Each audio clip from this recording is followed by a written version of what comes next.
everybody, and welcome to this episode of the Electric B2B Show. Today, we have an outrageously exciting topic for you, which I do not yet know what it is, but Drishti does. So I'm going to introduce Drishti to everybody right here. Drishti is a rock star strategist / ABM marketer at Clear. How you doing, Drishti? Hi, I am good. Great. Yeah, Okay, and the reason we have Drishti on the show is because she talks a lot with clients. She's like neck deep in projects and campaigns, and it would be a sin to not bring all the experience that she gets through on a day-to-day basis to this show, because that's what you guys love. So whenever we ask you guys about what is it that you want us to talk about, you're always like, well, the practical stuff. And no wonder, because it's what gets results. So that's why we have Drishti on the show, because we're going to be able to do a better job with her than without her. So again, welcome to the show. I think you're going to be a regular from now on. I sure hope so, unless you kick me out after this one. Oh yeah, okay, yeah. If it goes really bad, then we'll kick you out. But we'll find someone else. But I think it'll be good. Okay, so what's up? What are some topics that are top of mind for you these days? So today we mainly want to be talking about growth and the quiz archetypes. We've launched the quiz about a few months ago, and it's picking up speed recently. And there's quite a few archetypes in it, which is the 4 main archetypes that we're going to talk about today. We're going to talk about how companies can transition between those archetypes, how they can jump from one to the next, if it's possible to jump from the first one directly to the third or the fourth one. Basically, is it possible to skip stages? What the process looks like for these companies, and what are a few mistakes that a lot of companies make while traveling between these archetypes. Yeah, awesome. So let's dive right in. Yeah, why don't we frame this whole thing, this whole archetypes thing and growth types, and how it relates to growth? Yeah, so basically the 4 archetypes are: 1, the first tier is basically where most companies start out. So a lot of these users companies started from there, most companies start there, which is you have little to no marketing, you're sales led, you have very little idea on how marketing works, what needs to be done, etc., etc., etc. The other 4 stages, so basically you progress through them. Eventually the second stage is where you have more marketing, more insight on what needs to be done, and you're getting marketing led more and more. Third is obviously where you're less sales led than before. And then the fourth is the ultimate stage, which is you're marketing led. You're doing everything that needs to be done. You're practically a wizard at that point. And to everybody else in the organization, and sometimes even externally, it feels and looks like magic, but honestly, it's just skill. And it's a mindset shift that you've managed to inculcate, not just within yourself, but also sell marketing in turn. The big picture here is we're talking about archetypes because we believe that growth follows patterns. So after having looked at quite a few companies, B2B technology companies from close up, we determined that the way things are run are synchronous to sort of maturity. So maturity in mindset, maturity in the way they view marketing, maturity in terms of operations. And it's not necessarily that the bigger the team, the more mature and the more advanced they are, although that does tend to correlate. So with like a go-to-market team of 3 people, you can't really have too much diversity, but it's possible. And you can have a lot of depth and you can be doing a lot of things right. But the point being that go-to-market, as you develop it in your company, is sort of an evolution, which has steps. And the steps are what Drishti just walked you through. Should we talk about some of these steps and what's around these? Okay. Yeah. So the first archetype, and again, we're talking about archetypes because I can go to a B2B company, I can look at what they're doing for 15 seconds, and I can pretty much put them into one of the 4 buckets that we have determined. And I can then guess with about 95% accuracy what other things they're doing, how they're viewing things, how they're measuring things, how they're not measuring things. And so these patterns really tend to permeate all B2B companies. Okay, so what do you want to talk about first, Drishti? Yeah, we can get started with the hunter phase. The Um, hunter. yeah, as the name suggests, is basically some person in a company that takes a hunter approach to marketing. So basically, what hunters usually do is they go out, they gather food, they prey on animals, they come home, they cook the meat and they eat it. Basically, doing it on a day-to-day basis without no long-term plan. Now, not to say that hunters are not skilled, but at the same time, it's a very narrow-sighted vision to have for a company. What really needs to be noted here is that a lot of people assume that hunters are only smaller companies without a budget for marketing, but that's not really the case. Larger companies can also be in the hunter space. It's more about the mindset than the budget or the team size, because a company can have like 10 marketers, but if all the 10 marketers, all they're doing is helping sales with collateral or just helping sales and not doing any marketing, not building brand, not doing GTM, etc., there's no point. Versus there could be one marketer on like in a smaller company doing marketing, not focusing on sales, and basically consolidating all revenue operations together. That's not a hunter phase just because you're a smaller company. So smaller team size does not correlate to the stage where you're at. Yeah, I like that distinction. Okay. And so, yeah, what's characteristic of a hunter is that it's sales driven. Marketing is either non-existent or serves a supportive secondary, tertiary role. And the way they put food on a table is that they go out and hunt every day. And there's very little repeatability besides the obvious, day-to-day operations, but there isn't really a lot of, so you're not really building a structure. You're forced to go out there every day, rain or shine, and just hunt the beast for yourself and your clan. So what's the next archetype? The next stage, the one above that, is the drum rolls. Sailor. Yeah, it's the sailor.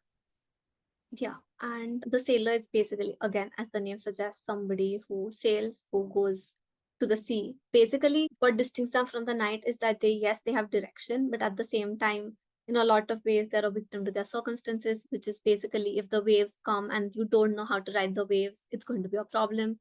At the same time, if storms come, you don't know how to deal with them. You don't know how to basically, you're still in the very day-to-day side of things, not knowing stuff. Yeah, and what's interesting about the sailor is that sailing takes a lot of skill. So you need to be able to navigate. So when you get to the sailor stage, you will likely have a plan, and you will be able to follow that plan to some degree. And you will have a good amount of intent behind what you do, like you're intentional. And so sailors, yeah, what does the sailor stage look like in a company when it comes to go to market and marketing? Yeah, so you probably build out a marketing team. You probably have a few marketers on team who are doing stuff other than what's focused on sales, but you're not completely marketing led yet. You're in the right direction. You've probably started selling marketing internally and marketing campaigns internally, but you're not completely focused on them. Maybe you have budget constraints, etc. So yeah, that's what it looks like. Yeah, and the other thing that's going on there is marketing is starting to do a lot of other things besides just pretty collateral and arts and crafts, meaning, as you said, like they will flirt with campaigns. They might be doing PPC, they might be doing SEO, start to sponsor events and everything. But what characterizes all this activity is that it is not yet, so there is direction in how the company goes to market, and there's probably some amount of cooperation and talk and alignment between sales and marketing, but not a whole lot. And the activities aren't very consolidated, and they're not being measured together, and sometimes not even being measured channel by channel. So marketers are not really held accountable for results, or they are held accountable based on the wrong metrics, such as the volume of leads which they are able to produce. Okay. And what's prevalent here in this stage is that marketing is focused on lead generation. So that's a common phenomenon in the sailor stage. And and the next one promises a lot more goodies. Yeah. Also, what's really important to note here in the sailor and hunter stages is why do companies stay or are in the hunter and sailor stages? A lot of the times for bigger companies, it's basically, if you see right now, like especially in bad economies, people who do business the old school way are really struggling to stay afloat. And sure, size can be an advantage because you have bigger budgets, a bigger team, etc. But if your company is the size of a whale, it can slow you down because it's all about whether you're a small or a big company, it's about the hierarchies, the bureaucracy, the red tapeism. So basically, it all starts with selling the marketing led concept internally first. And then again, reiterating, being hunter is not always about being a hunter or a sailor, is not just about the budget or a size issue, it's really a mindset issue. And once you cross that level, that's when you get to the night stage, which is basically where you have a lot more skills, a lot more direction. You're basically perceived as sort of a hero, but you're not there at the wizard stage yet. At the night stage, what usually happens is you have a multi-channel approach to marketing. Marketing does a lot more than it did in the sailor stage, which is understand, like there's messaging, there's positioning, there's ICP, there's a lot of stuff that goes on that goes beyond just doing sales led stuff. Exactly. Yeah, and probably what's most important here, a characteristic is alignment between sales and marketing. So number one, they are recognizing the fact that this is a team sport, meaning customer success marketing and sales must work together shoulder to shoulder to get to acquire the target accounts. And speaking of target accounts, at this stage, companies usually realize that the classical digital marketing methodologies just don't work in high ACV B2B land. So they are trying to adopt an account-centric go-to-market mechanism. Okay, so they might have other stuff going on, such as product-led, they might have their classic sales-led motions, but they realize that in order to get the right enterprise accounts, you need ABM, account-based marketing. And for the certain segments of the market, it is this account-focused strategy that prevails, and that necessitates 100% very tight cooperation with sales. Now, they might be doing ABM wrong, meaning not doing enough of the stuff that they should be doing, and I don't know, overly focusing on technology. Their data might be a mess, but this is an important stage. And once you get your shit together in this stage, it's quite easy to advance to the next one, which is Wizard. The wizard stage. Yeah. So the wizard stage is like the ultimate stage. If you think about the transition from hunter to sailor to knight, there's growth, sure, but between the knight and the wizard, there's exponential growth. So of course, you might think, and a lot of companies do just perfectly well at the knight stage, but getting to the wizard stage is like, it sets you apart really. In that stage, what really happens is all of your revenue departments under the same department, which is RevOps. You have a leader leading sales, marketing, customer success. In some companies, it could also include product. Of course, you're again, like the sailor stage, you have a multi-channel, multi approach to marketing. That's what usually the wizard stage looks like. Again, what is really key to note here is that between the knight and the wizard stages, moving up the ladder is one thing, but staying there is another. So a lot of companies, what really happens is they move to a different stage, like a higher stage, and then they move back to a lower stage when times get tough. Exactly. When the economy is bad or sales are not happening, it's very easy to switch back to the sales-led approach, which is not recommended at all. Because maintaining agility, having a growth mindset is what going to set you apart. If you manage to stay away from like passing fads or moment marketing, stuff like that, of course, it's business. So there are going to be ups and downs. But the key here is to ride the wave. And then if you can't really master riding the wave, it's just pointless. Yeah. You said interesting things. So it's about exponential, the better and higher results than in the knight stage, meaning the wizard stage. So what goes on in the wizard stage is that there is very close alignment. So there's number one, it's a mindset question. So an understanding that go-to-market teams should function as one. Even the separate departments should, from a certain point of view, function as one and be led as one. So you would have the revenue department being led by somebody who oversees marketing, sales, and customer success, and sometimes even product. Okay, so that's an important distinction, that here you have the revenue department, not just alignment, but they are formally like one team. So that's an important distinction. And what's super interesting, Drishti, what you said about falling back, it's especially, okay, I'm not seeing a lot of wizard stage companies fall back to earlier stages. Like when you get to the wizard stage and when you have this RevOps department, or sorry, the revenue department with a revenue leader, and things are, and you get the taste of it, you're not really going to go back. What does happen, and what we have seen happen, is exactly what you said. So sometimes, times start to be tough. You're still waiting for marketing programs to show ROI and to really kick in and to start working and contributing to pipeline. So what companies resort to is doubling down on sales outreach and lead generation. And they'll know that it's not really efficient and that it's working less and less, because all you need to do is just look at the numbers, how many meetings you get per cold outreach initiatives, messages.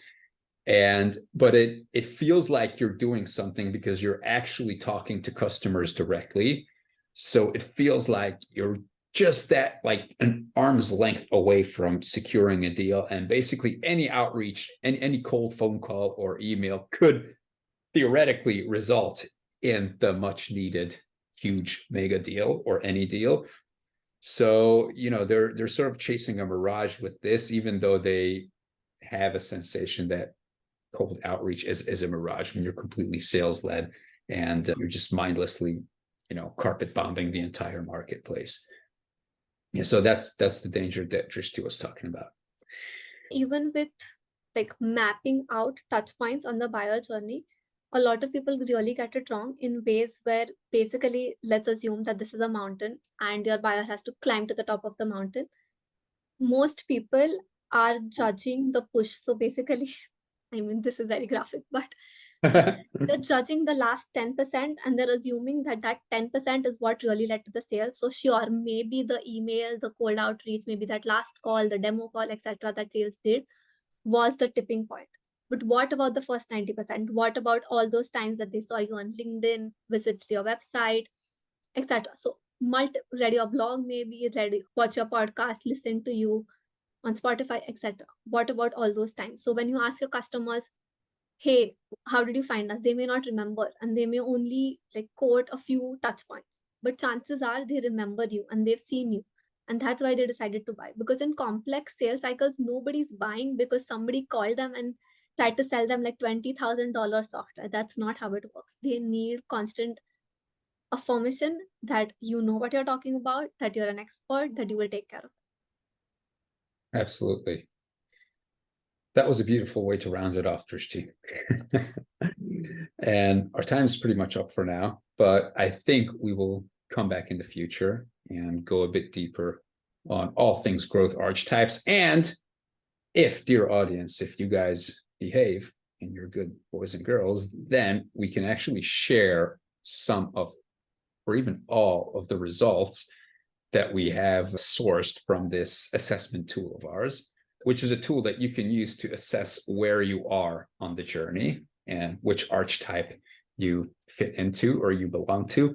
And we're probably going to have a link to that survey here. And it's pretty useful. It asks you some useful questions and it tells you how to move to the next stage based on the answers that you provided. So it's a cool little tool. Check it out. But what's even cooler is when in a future episode, we come back and we dissect the results and the findings of this research with you.